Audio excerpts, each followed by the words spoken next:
I've got a very simple question for you today. Who are you not holding accountable? If there's somebody that you can identify right now, really think about it. Be honest with yourself. Who can you do a better job of holding accountable? It might be one person, might be a couple. You might say to yourself, you know what? I'm just not very good at holding people accountable. I need to hold my whole team accountable. Well, it always starts with one person. But I want to give you even a little bit more of a nudge, right? I want to encourage you to have that conversation, but I want to hit you with a little bit more ammunition on this topic.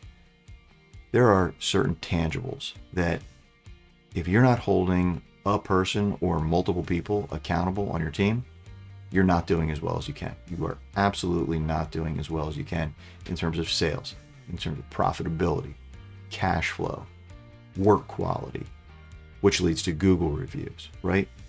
You're not holding your team accountable. Some or all these areas are absolutely suffering. They can be better. Even if they're good, right?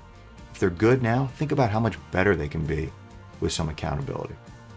Here's the other thing, and I think it's even more of an issue, the intangibles. Think about your A players. Think about those best players on the team.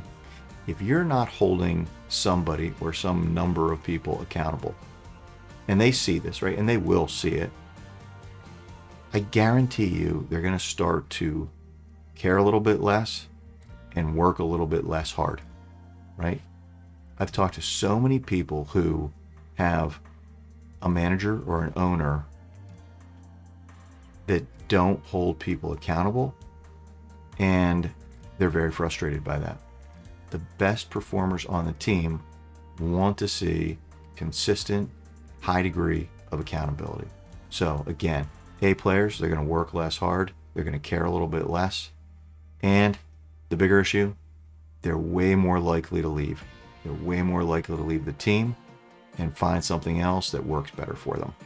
So you don't want to lose your A players, right? You want to lose the bad apples. You want to lose the weak links.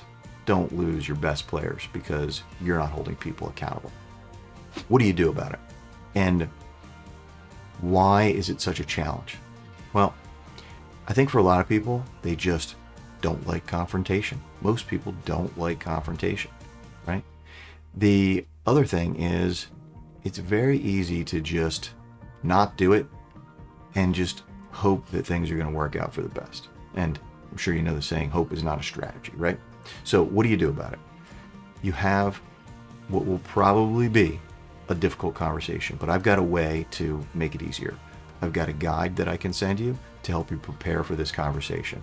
And in so many cases, in this 10 or 15-minute conversation, things start to turn around because the person never had the opportunity to hear from you as the leader what you specifically expect from them. And in this conversation, you're going to have that. You're going to have that talk. And again, so many times I've had clients go through this process and it's really made a big change. So have the difficult conversation, start holding people accountable, and things will improve in your business. I guarantee you. If you need any help, don't hesitate. Reach out, scott@thegrowthleague.com, and I'll see you in the next video.